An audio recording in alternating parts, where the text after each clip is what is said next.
What I've got for you today is something truly special. This is going to be an epic match of Terran versus Zerg between two previous world champions of StarCraft 2 that are still at the tippity top of their skill level right now. Both of these guys are ridiculously good, and this game, it took place during the Aces ROG tournament. This is game number 5 in a best of 5 series. The other 4 games were very good as well, but I want to highlight especially this match because many people are calling this the best game of StarCraft 2 of 2020. Now, since I love watching and casting StarCraft 2, I was actually listening to this game while it was being played. At the very least, I was making some dinner while this game was going on, and I wasn't really paying very close attention. So full transparency, I suppose, I do know ends up winning this game, but I did not have a chance to look at the details. I just remember the casters that were casting this game live were going absolutely bananas. So let's figure out what it is all about, and let's get started like we always do by introducing the players. So spawning here in the top left-hand corner of the map, Romanticide, planting the barracks on top of the ramp. I mean, that's something to highlight because he's very fond of putting them literally anywhere else on the map. We are, of course, looking at none other than ByuN's main command center. ByuN very recently wrapped up his mandatory military service over in South Korea. He couldn't really play a lot of StarCraft 2 for about a year or two. However, ever since he has come back, he's been ridiculously good. He's participating in pretty much every single tournament, it seems like, and he's doing extremely well for himself. His opponent in the opposite corner playing with the red Zerg drones. Not really known to go for a lot of cheeky builds, but he has been mixing them in a lot more recently. Many consider this player to be the greatest of all time. Of course, that means we have none other than Serral. Alrighty, so here we go. An epic match of Terran versus Zerg. I'm excited for this one, man. We'll see what this game is going to be all about. I can't really hype this one up any more than just, you know, mentioning these two players, right? If you've been watching StarCraft 2 over the last couple of years, you've definitely noticed their nicknames, at least at some point. I mean, people always ask, who is the greatest player ever in SC2? In my opinion, it's currently Serral. This man has been on fire for a very long time, and while he's looked more mortal recently, he's ridiculously good. But you can't really compare the time frames very recently. Like, for example, in the early days of StarCraft 2, there was a player called MVP. He played Terran. He was ridiculously good. He won a lot of tournaments, but I mean, I can tell you that if you would put 2011, you know, MVP up against 2020 Serral would win 99 out of 100 games. Like, I don't really know exactly how that works in quote-unquote traditional sports, but there's no denying that current era pro gamers are miles better than the players back in the day. And that is not to any disrespect, of course, of MVP or any of those pro gamers from back in the day. It's just the skill level is continuously going up. And, you know, knowledge that was gathered in 2010 is still relevant in 2020, right? Like, there's a reason why there's a so-called standard. And, well, there was an era of pro gamers that had to figure out what is now considered to be the standard, right? So many people out there helped out and progressed the game quite a bit. However, you know, maybe they couldn't quite, you know, reach the upper echelons in their time frame then. Anyways, let us figure out what this game is all about, because look at that. While there is a conventional build order here for ByuN, at least by the strictest sense of the word, there is going to be a fusion core right now as a follow-up. So he's going for a 1-1-1. Building only 4 Hellions here, and now he's following it up with a Widowmine. Now, one Zergling managed to sneak in there. Did he see the tech lab? Let me have a quick little peek. He did see that something was being built, and it pretty much has to be a tech lab at this point in the game. That is really critical here for Serral. Most often at this point in the meta, we see Banshee openers in these sorts of scenarios. So he's probably gonna make, you know, a Spore Crawler at a reasonable time. Usually against Battle Cruisers, you want to start up the spores at about 5 minutes. Against Banshees, you want to start them up a little bit earlier, usually like 4:30 or so. So we'll see at what point exactly he decides to go for that spore. An Overlord here trying to confirm what's happening, but because ByuN is very fond of skipping that very first Reaper, he has an extra Marine, and because of that, he can gun down that Overlord and really deny the scouting information of the Zerg player here for quite a while. Now, Battlecruiser openers aren't very popular anymore over the last couple of months. We see them every once in a while. So there's a lair, by the way. Very quick lair. So I think that Serral knows what's going on here. Yeah, there's the Spore Crawler. So he doesn't know exactly, but he's at the very least, you know, throwing in that option. Now, a couple of Hellions. Here we go. This is nice. The Queen's actually out of position. Zergling's also not in the correct spot. 4 drones end up going down here for pretty much free. Nicely done. Anyways, these spores right here indicate to me that he's assuming it could be a Banshee opener as well. A little bit too early here to justify that battlecruiser. But at the very least, going for this lair this time still indicates to me that he could go for a Spire and deal with multiple battlecruisers just fine as well. And that's really the question right now. Is this going to be multiple BCs or is it only going to be one? I think it's just going to be one. He could start up another one if he really wanted to, but there we go. Tactical jump is being sent across the map, where the battlecruiser right now is being sent across the map with tactical jump. At the same time, the Hellions poking over at the third base. Branda over here guarding her hatchery very well. There's no creep connecting to the main base just yet. A lot of lost mining time, but clean defense up to this point right here by the finisher. Loses a couple drones here and there, but that's okay, right? Now, this is the real threat over here, though. Yeah, these Hellions, ooh, they could have dove in probably. Or they could have dove in? Sure. Anyways, they could have tried dealing more damage, is what I'm trying to say. But obviously, you never really know exactly where those Zerglings and even the Banelings could be hanging out as well. And losing those units for free would be a disaster, because if you lose all of those Hellions, securing a third base becomes very difficult. Now, Serral at this point doesn't know if this is going to be multiple BCs, so he's now forced into that Spire. If you're going up against only one battlecruiser, Queens will probably do the trick just fine. But if it's like 3 BCs, usually it seems to be either 1 or 3, you really need to have a couple of those Corruptors out. Already though, ByuN has got himself that third command center finished.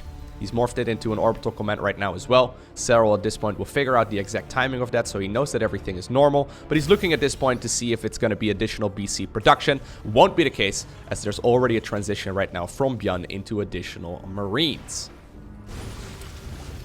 I like this. Using a Roach Warren right there and an Evo Chamber at the front, just to make sure, of the front of a third base, that is. Just to make sure that those Hellions cannot actually move into that third base very easily. So broadly speaking right now from Terran, we have 2 different unit compositions that they go for. By far the most popular currently is Marine Siege Tank. So Marine Siege Tank or Marine Widowmine, but something Marine Marauder, you know, medevac based, something biological, or Terran Mech. Terran Mech has fallen out of favor over the last couple of months.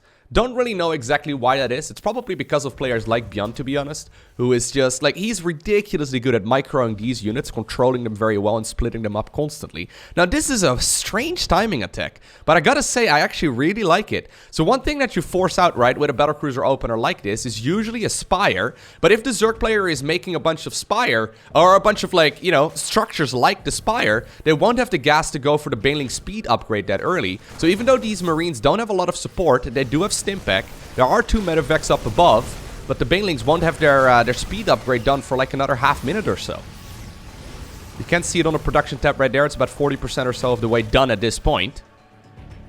The Multitasks are out, but this is certainly a game where ByuN has been in the driver's seat so far. Now, the 4th base has been acquired here by the Zerg player. He cannot really afford to lose this one. At the same time, Battlecruiser has decided to return back for more. You gotta be so careful here, but look at the splits already, right? I love the fact that he kept those Hellions alive right now as well, because he can turn them into Hellbats. Brilliant build here, actually, by ByuN. I really like this. You really wonder why this isn't more common. Now, at the same time, the Mutas, rather than chasing down that battlecruiser, they have decided to go across the map and start attacking the third base here of the Terran player instead. And I think that's a really smart choice, because there's really not that many units here to defend at this point for the Terran. Just a couple of reinforcing Marines. There is a missile turret in the main base, so that will deter those Mutalisks for now. BC will also be able to teleport back to safety. Mutas probably would have loved to finish that one off, but luckily there for ByuN, he sent it in the right direction, as we can expect, of course, at this level of play. Now, big picture here, right?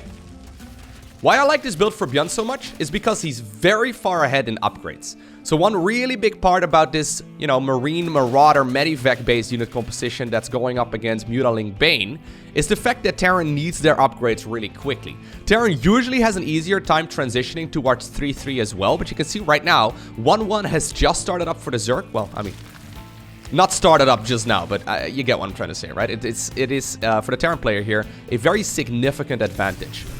Widow Mines have been added into the mix as well right now to provide some splash damage here for the Terran player. They're burrowed underground. Mutas once again trying to see if they can get something done, but that battlecruiser has now picked up 7 kills. A couple of the Banelings apparently decided that they wanted to roll forward. Looks like he got some decent detonations as well. Plus he triggered those Widow Mines that will currently be rearming themselves. But yeah, Terrans usually go for big attacks right when these 2-2 upgrades finish up. So I wouldn't mind seeing an all-out assault here from the Terran player in just a little bit. Mostly just threatening for now. This BC does have technical jump off cooldown, so he'll probably just try to see if he can kill a couple of those mutas. Oh, will not be able to pick up all of them. Nice micro here by Serral, but still loses a few of them. And then, of course, the BC guts on out of there. Will probably be repaired back up as well. All right, so 2-2 is done. Is he going to commit?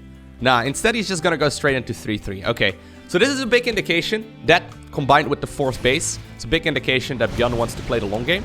Really think he could have actually gotten something done here if he would have gone for an all-out assault, but it is risky.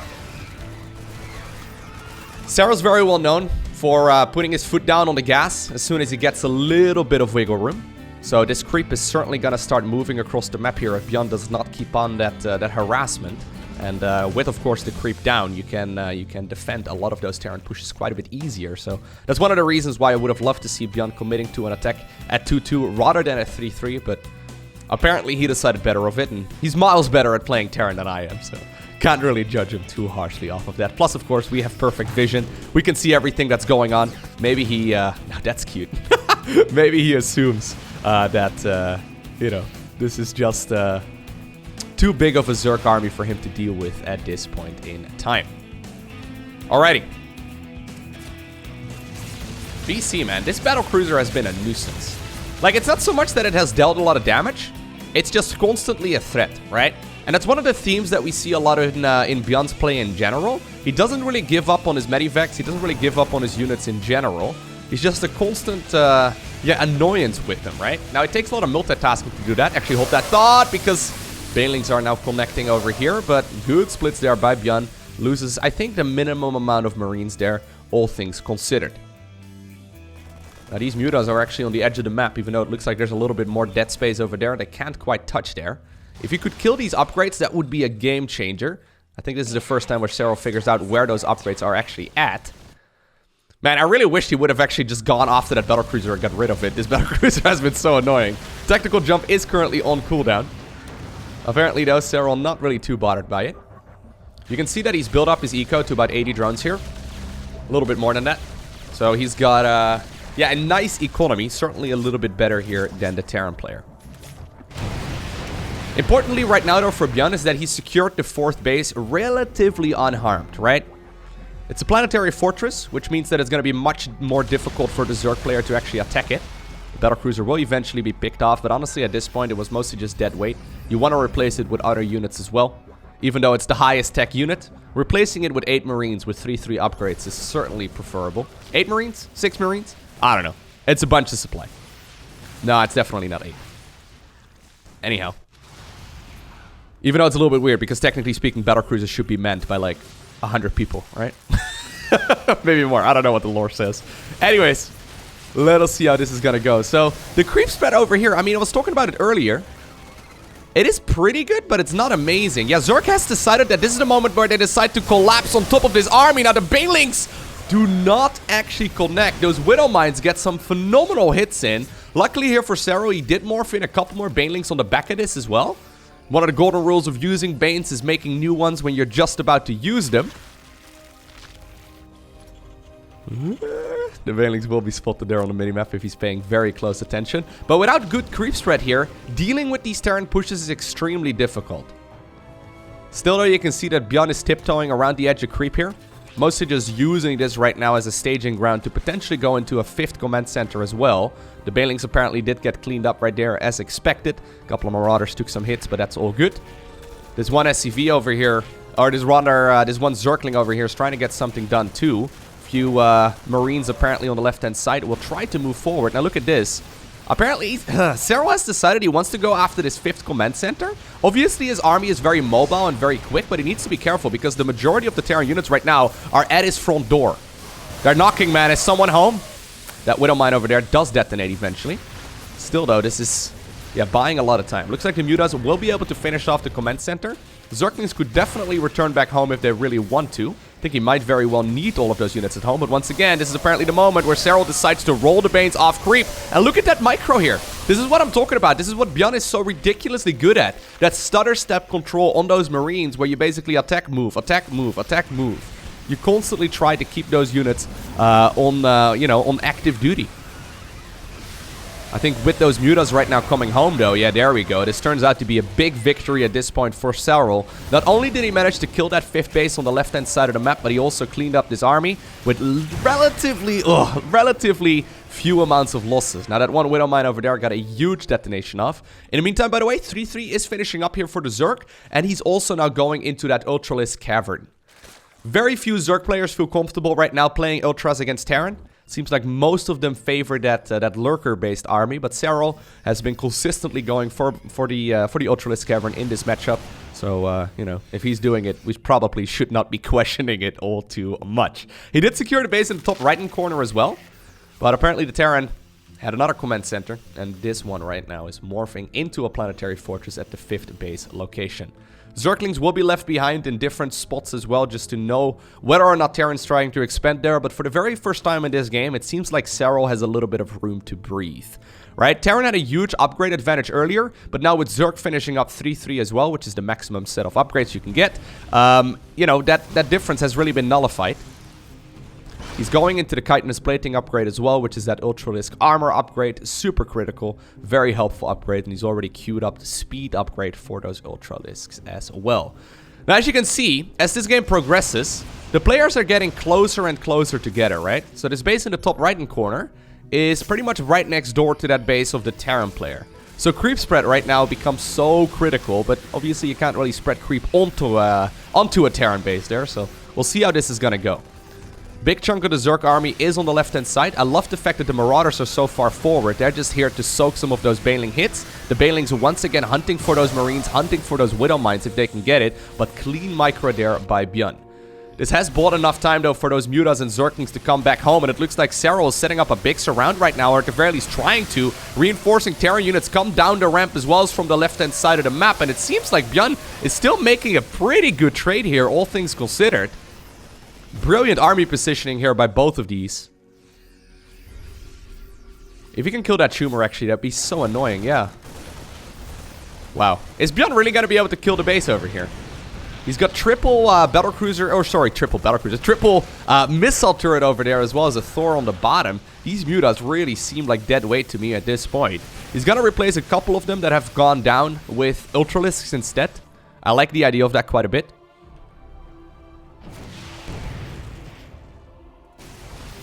Base in the top right-hand corner, though, ended up getting sniped. And even though the Zerg had what I would consider to be full map control about a minute or so ago, it seems like the Terran player somehow, some way, has wiggled himself into a really good position. Now, that said, this base in the center is going to be difficult to hold onto. But it looks like the rocks are still up, right? So there's a couple of rocks over here that can allow easier access into the base. Zerg always love additional maneuverability, so you can set up multiple surrounds and all that. Now, once again, those Ultras, though, very helpful in this scenario, but as soon as they go off creep, they can be kited relatively easily as well by the Terran units. Only a handful of Mutas remain at this point, and Serral, apparently disagreeing with me, decides to add on more of those bad boys. I always wonder if Corruptors are not even a better choice. Like, Ultraling Bane Corruptor, just to make sure that you kill those Medivacs, because the Medivacs provide that longevity here to the Terran army. Not sure. Anyways, ByuN has not made a transition towards higher tech units just yet. So, no Ghosts, no Liberators, or anything along those lines at this point. Usually those are the units that we see in this kind of scenario. There's a Widow Mine here somewhere.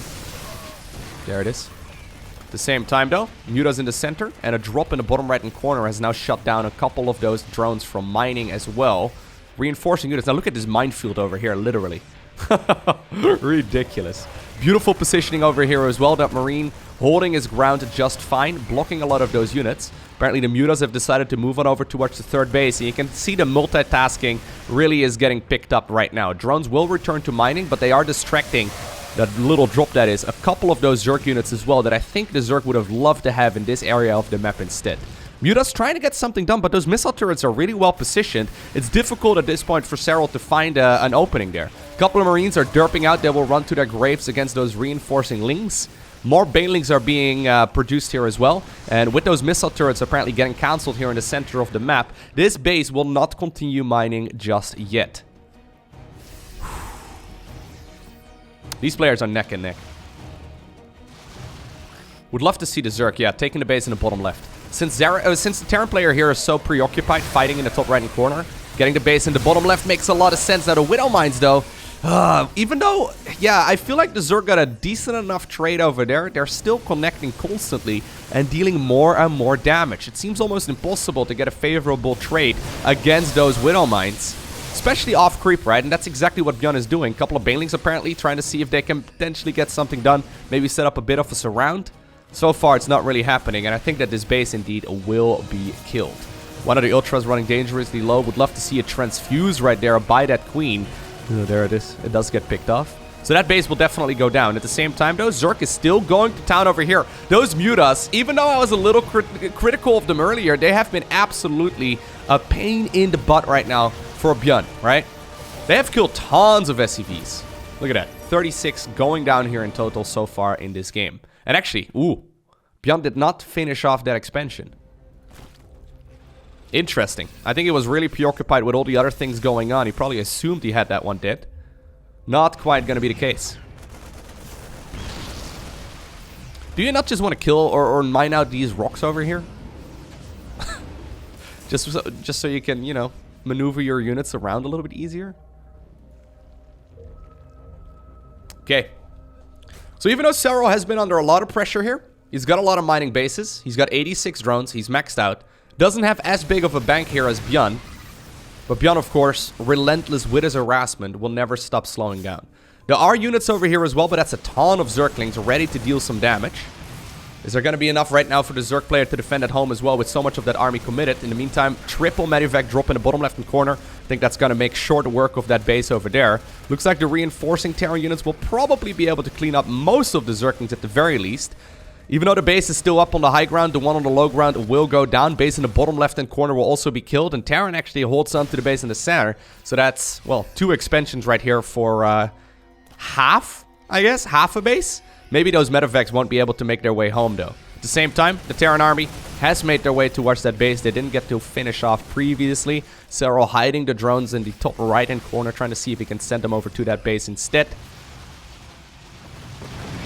Medivacs indeed will be killed off. So that's an expansion at the exchange of like 30 supply worth of Terran units.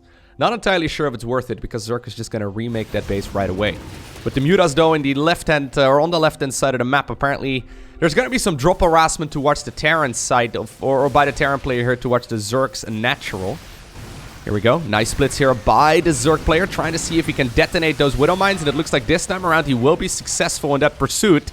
Serral strikes back once again, but there's still a lot of Terran units somewhere out on the map. There we are. I was going to say, there's a lot of supply, a lot of army supply somewhere. Don't know where it is, but...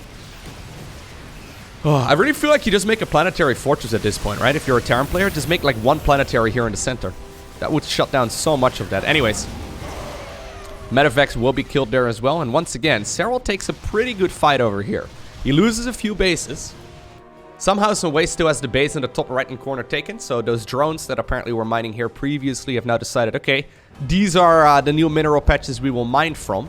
There's going to be an orbital command here coming up from ByuN. Bottom left-hand corner will also be acquired by the Zerg. And of course, the middle one here has been taken a little while ago already. You can see, though, that some of those bases are starting to run low on resources. So Serral is looking for new mineral patches to continue mining from.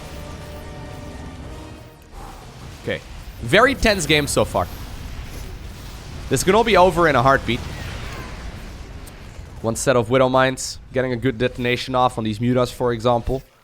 One group of Banelings rolling into a bunch of Marines. It can be over very easily. Now, I love the moves that ByuN is making here constantly, where he's cleaning up the creep. Doesn't seem like a big deal, but cleaning the creep up is so huge.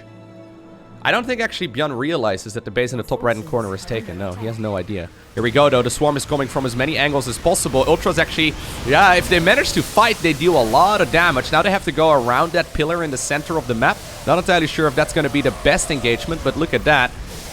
They still managed to get some decent damage done here, all things considered.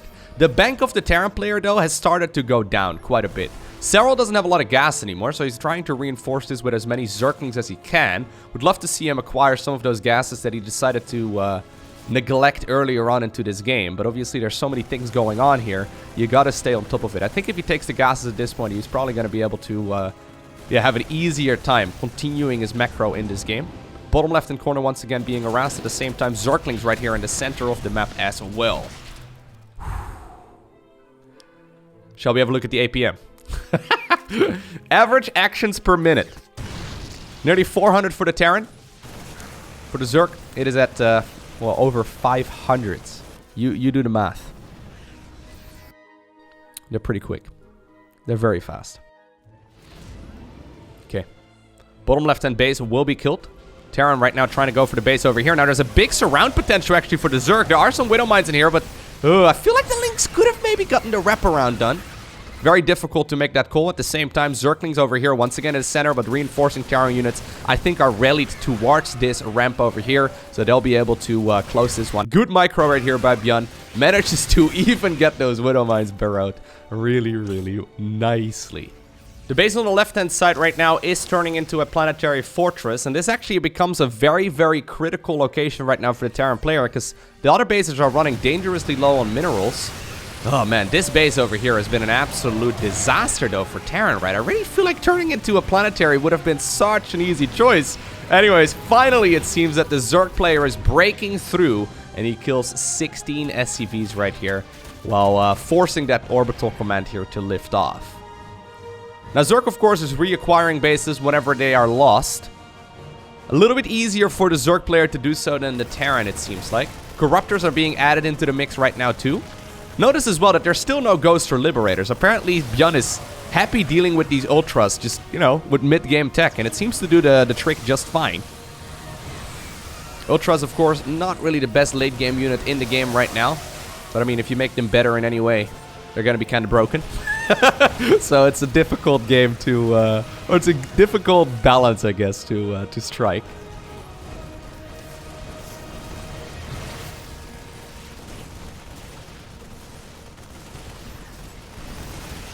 Let's see.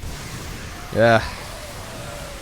Zerg units are getting some connections off, though, but the majority of that Terran bull just never seems to be hit, right? At the same time, Zerglings have made their way over towards the third base. I wonder if that's the same Lings, actually, from the center of the base earlier, and they will actually be able to kill an orbital command before it can lift off. Nicely done right there. But yeah, you can see right now, right? Like, constantly, Serral is ignoring the bases that are planetaries. I mean, obviously, he doesn't really need to fight the ones that are planetaries, but really feel what would have happened here if he just, you know, I'm really wondering what would have happened here if one of those extra orbitals, or one of these extra command centers would have turned into a planetary fortress instead. Okay. Zerg has decided that this is the time, since he's depleted that massive mineral bank that he had earlier, to add in some infestors. He's got a lot of drones, but not a lot of mineral patches to mine from. He did just acquire the base in the bottom left. Actually, he's got a fair amount of mineral patches, but look at this. There's way too many drones over on that base.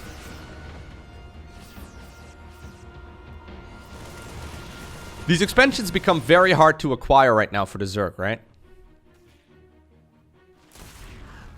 Okay. I almost feel like Zerg should maybe even go for the one in the center. Especially since there's still a high yield gas over here that I think is unmined. Terrans, generally speaking, don't take that gas. Well, not when they're playing bio, anyway.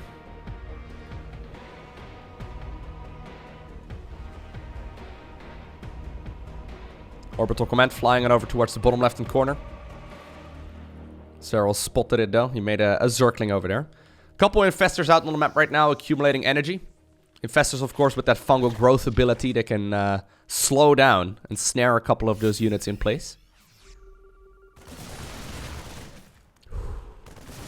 Alright. Finally, right now is the moment as well where we see that Liberator transition. Did he already get himself the Liberator ranged upgrade? He did not. So Advanced Ballistic still needs to be acquired here by the Terran. That's not gonna happen. Ooh, look at that. The Infestors. If they can get a fungal growth off, that is an absolute game changer. Now, they're currently burrowed on the ground, so Terran doesn't know that they are there. At the same time, I think the Zergling should be able to get something done. Now, if you just uproot them, though, they will get shut down right away, right? So you can't just uproot these Infestors, because they will get killed before they manage to get a fungal off. I think he wants to, like, move in with the majority of the army and then uproot them at the same time. So while they're already firing. Liberators right now over in the top right-hand corner, and I like that idea. Actually, there was a scan. Oh my god. ByuN probably noticed the little grayish shade on the ground, and he realizes that something was burrowed there, and it had to be infestors, right? So he actually managed to kill those units. Incredible work right there by... Wait, hold up. I want to back up right now. So this is while the Liberators are moving in towards the top right-hand corner. How many infestors does he have at this point? Oh yeah, there are 4 of them. Okay, I thought I was going crazy there for a second, but there's 2 more. Okay, yeah, the 2 over here do get killed, and then there's 2 more. I thought for a second they managed to sneak out there without me noticing, but apparently there were 4 infestors there. Anyhow. Yeah, you can't fight this, man. The benefit of the creep is too big. You just can't really fight this as a Zerg player off creep against a Terran player with the micro of ByuN. Unless you manage to get a fungal growth. If you... Oh, there it is.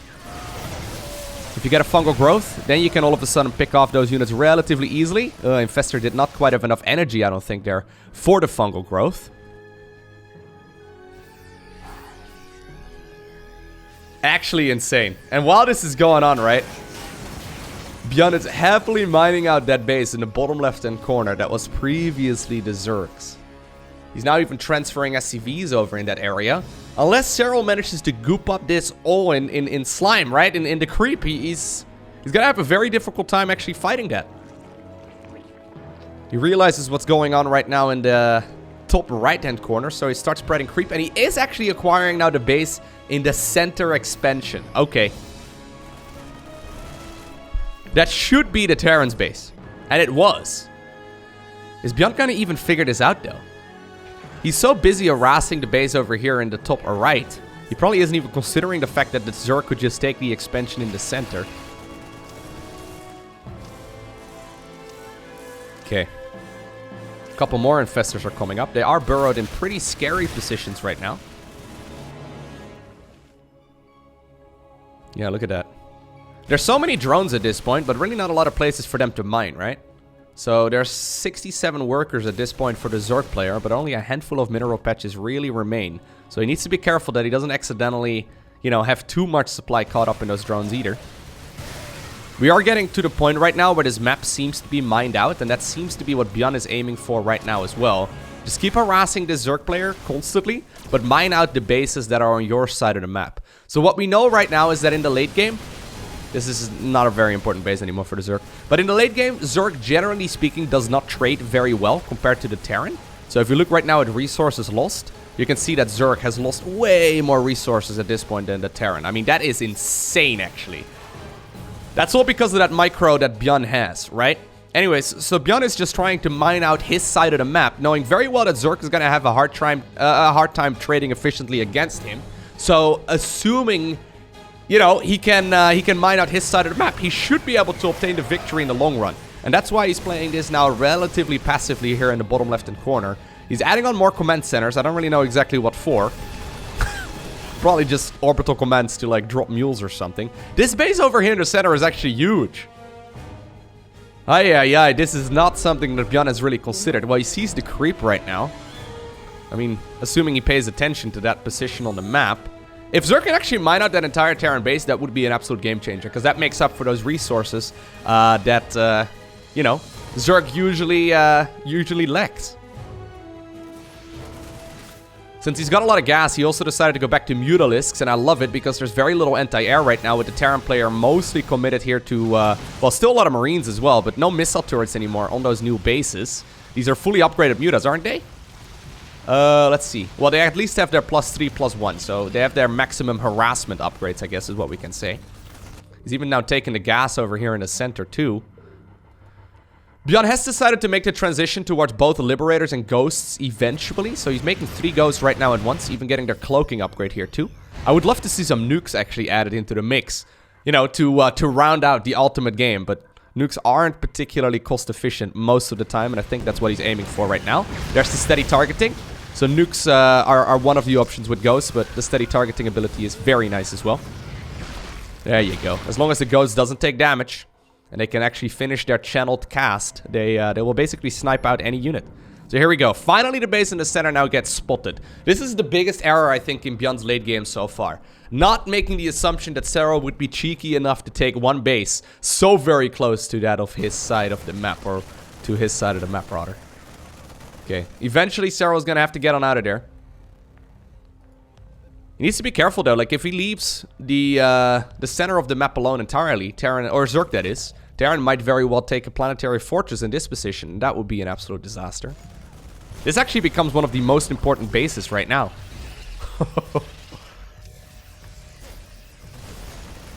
Is this the ultimate game of Terran versus Zerg right now? Oh, God. Those... Whoa, no. Oh, no. Serral made the assumption there. Maybe he's losing focus just a little bit, that he could finish off those units in time. How many dead mutas are we at? 62. Over 1,000 Zerglings. Look at this. The interface isn't even made to, like, show you 4 digits. The units lost tab doesn't even, you know, go that far. You're supposed to not go over 4 digits lost of Zerglings. That's the first time I've seen 1,000 dead Zerglings in a game, I'm pretty sure. Well, maybe there have been other games like that too, but I've just never really paid attention to it.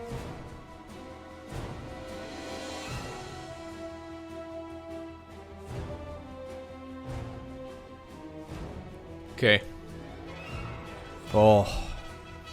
ByuN, that's so dirty. ByuN has started up static defense here now in the center of the map. So, one thing we have learned so far in this game is that ByuN is ridiculously good at fighting off creep, right? He seems to get extremely efficient trades fighting off creep. So if he can continue pushing with missile turrets further forward, and he can deny the creep closer and closer, right? And he can like force the creep closer and closer to the Terrans, or the Zerg's natural water. That would be, yeah, that would be an absolute disaster for the Zerg player to have to deal with. Look at the amount of missile turrets over here. The mutas, oh my god, oh, I don't know, man. Oh, the repair there is insanely good. Yeah, the mutas are not going to be able to finish off all of those structures. So that means that the base in the bottom left in the corner will continue mining for a little while longer. Lightning fast reaction speeds right there as well by ByuN, by the way.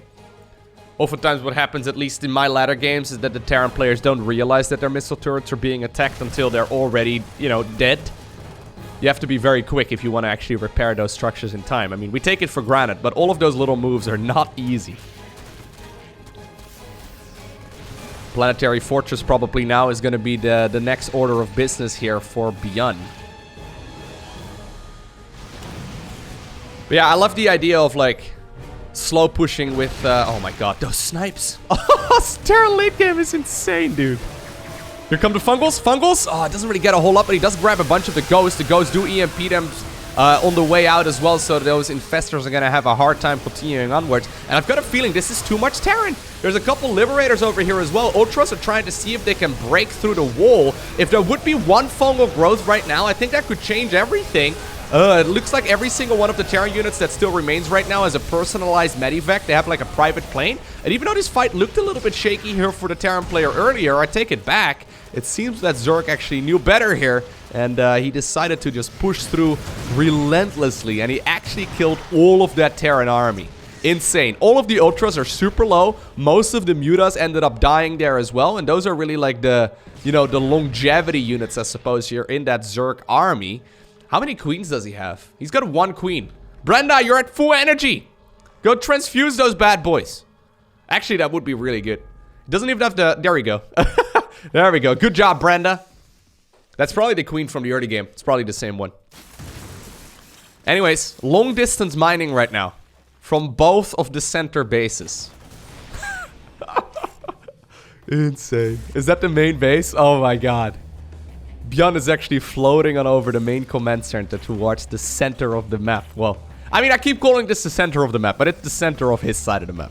I mean, if you play the game, you'll realize that this is the center of the map, okay? Like, technically it's this part, I guess, but... yeah, those ghosts. Those ghosts have been so good. Can we have a look at resources lost? Close your eyes, Zerg players. That is a ridiculous difference. I'm not gonna do math, because that's a bad idea in a video, but... it's more. Zerg has lost more. Now, normally Zerg players make up for that with mining more. But if you look at the minimap, I mean, If you draw a diagonal line, right? It is pretty obvious that ByuN has been doing quite well for himself in this game, as far as gathering resources go. And this is actually a problem right now for Serral. How is he gonna fight this expansion? I just want to emphasize, right, that ByuN has only returned to the game a couple months back. It's not been that long. I'm kind of flabbergasted with the skill level this man has acquired. I mean, I don't think he ever actually truly quit playing StarCraft 2, because even when he was in the military, he was still highly ranked on the Korean ladder. But it's insane. He seems to be one of the hardest working pro gamers ever. Now, I heard he is actually having some wrist issues again, which really sucks. I hope that's not going to become, you know, a continued problem in his career. It seems to be that Terran players always get wrist issues in both StarCraft 1 and StarCraft 2. It probably has to do with, like, you know, the Terran splits, right? Especially playing this unit composition. It's just not, you know, it's not good for your wrists. Maru has the same problem apparently as well. Anyway. Flash, of course, very well known for having that problem in StarCraft 1. How are you gonna fight this? Zerg cannot get in there. Like, that is impossible. You cannot fight that. If you move in there, I mean, even if you get creep on there, which isn't gonna happen,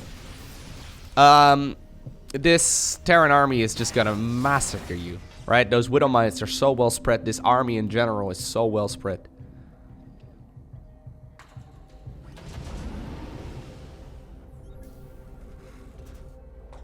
It's actually kind of crazy. Like, even this little move doesn't look like a big deal. But a lot of Terran players don't even have a separate hotkey for their ghosts. So a lot of Terran players just have their ghosts in their, like, main, you know, army. However, it looks like ByuN now has 2 hotkeys for his ghosts. Where is this man getting fingers from? How many hands does he have? They've been calling him Micro Jackson. And I feel like that is a very appropriate name. Especially because... He looks... I think he lost some weight or something, but he looks a lot more like Michael Jackson did. If you look at some pictures, I'll try and insert one on the screen right now as well. But I think Micro Jackson is one of the best nicknames you can get. It's absolutely fantastic. But here we go. Serral decided to make a last-ditch effort. But it is ByuN who obtains the victory. And therefore eliminated Serral out of this tournament. Insane game of StarCraft 2. I think the only thing that could have made this better would be tactical nukes, and that's just because I like fireworks. But anyways, I hope that you enjoyed watching this video. If you're a fan of StarCraft 2, I can't imagine that you didn't. If you want to see more, you know what to do. Hit that subscribe button so you get notified as soon as future videos go live. The number of subscribed viewers is slowly going up. We're currently at 46.5% of the viewers that are subscribed to the channel. I would like to get it closer to 50% if that's possible, so that way I know that half of the people that watch the videos are also subscribers to the channel. So if you haven't already and you enjoy the content, I mean, only if you enjoy it, obviously, consider hitting that subscribe button so you get notified as soon as future videos go live. For now, I want to thank you for watching. Have an awesome day. Don't forget to smile. And I'll see you once again in the next one.